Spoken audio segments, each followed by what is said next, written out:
Hi guys, how you going? Sean here from digiDirect, and unfortunately today we're stuck inside because it's been raining all week here, but that's Melbourne sometimes, I guess.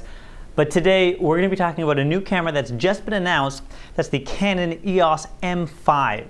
So Canon's obviously well known for their DSLRs like the 5D, 7D Mark II, and so on, but they have recently been trying to flesh out their mirrorless lineup a bit more as mirrorless cameras become a bit more popular. So the M5 is now going to be at the top end of their mirrorless lineup. It does not replace the existing M3. It's in addition to the M3. So it's going to be the new high-end mirrorless camera in Canon's lineup. So the camera doesn't actually come out until November, but I did get my hands on one earlier this week. I'm not going to consider this to be a full review because I didn't have quite as much time with the camera as I would have liked, but hopefully we'll see a bit more as we get closer to November. But I do have some sample photos for you. We can talk about some of the features and specs and go through all that good stuff. The way the camera was described to me is that it's like an 80D in a mirrorless body. And a lot of that comparison comes down to the autofocus system, which it inherits from the 80D. We'll touch on that in just a sec. So let's start with a look at the physical body of the M5. And I was actually quite impressed with this. I think the body is very well built. It feels good. It looks a lot more serious of a camera. And it finally has a built-in electronic viewfinder. So the M3 does not have a built-in viewfinder. You can get one you can get separate that you can put on separately. But really, if you're looking at a serious camera that's going to be used by enthusiasts or pros, you need a built-in viewfinder. And finally, the M5 has that, so that's great. It's got a bunch of nice dials on the top. It has a tilting LCD screen that can tilt upwards as well as flip all the way down for selfies. Overall, the feel and build of the camera is very, very nice. It's definitely a lot more serious feeling than some of the other mirrorless offerings, which is, I think, kind of the direction Canon needed to go with this. It feels like a serious camera. It's got a bit more heft to it. It's still small and compact, but it's definitely a premium, higher quality camera, which I think is really nice. Talking about the sensor, it's got a 24 megapixel APS-C size sensor. That's similar to what's in the M3, so not a huge surprise here, but that is going to give you a lot of resolution. The APS-C size sensor is the same size that you'll find in something like a 7D or an 80D. So a fairly large sensor, not full frame obviously, but still a very large, nice sensor. Now speaking of the 80D, I mentioned at the beginning of this video that it has some similarities, the main one being the autofocus system. Let's touch on that now. So the M5 inherits the dual pixel CMOS autofocus system from the 80D.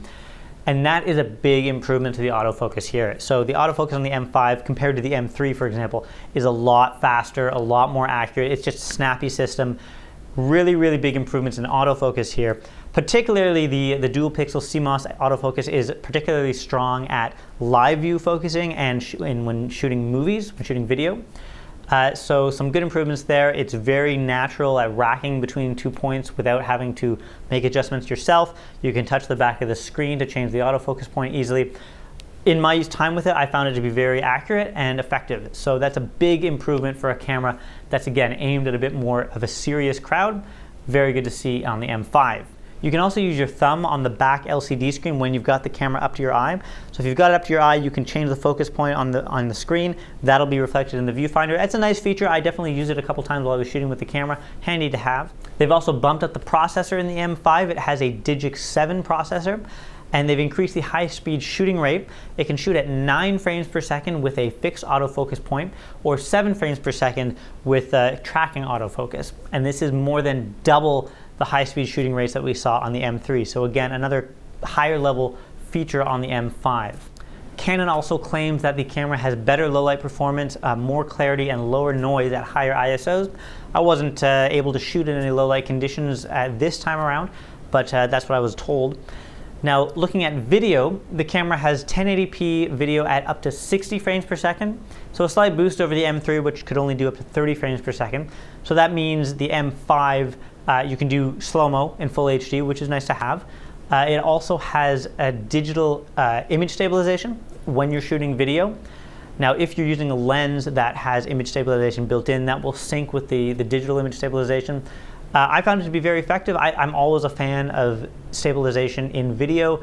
Gets rid of those shaky handheld shots. It was nice and smooth. I thought that was pretty well implemented. Lastly, the M5 is going to have Bluetooth low energy technology.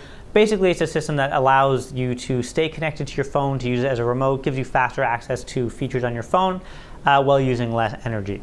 Now, Canon has also announced at the same time a new lens, an EF M18-150 3.5 to 6.3 IS STM lens. I wasn't able to get my hands on that at the moment, but that's going to be coming out. It's one of the kit configurations you can get with the M5.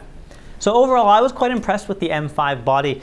They've definitely made it a lot more of a premium product. The build quality is very nice. The EVF, the improved autofocus system, the higher shooting frame rates. Definitely a bit more of an enthusiast pro level mirrorless camera, which we haven't really seen from Canon in the past. So I was happy with that.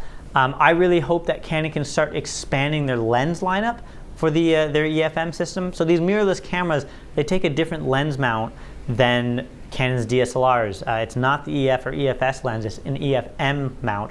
And there's less than 10 lenses on the market right now. You can get an adapter to put the standard lenses, DSLR lenses, on the mirrorless cameras, but it kind of defeats the purpose of having a small compact mirrorless camera if you have a big DSLR lens on there. So I'd like to see them release some more lenses for this system to make it a little bit more, have a little bit more choice. But in terms of the body, the M5 is definitely a very capable body. For more serious photographers, I think it does a very good job. If you have any more questions about the M5, it will be released in November. You can pre-order it on our website at www.digidirect.com.au. We'd be happy to answer any questions you might have about it if you want to contact us or come into one of our stores. Other than that, take care and we'll see you next time.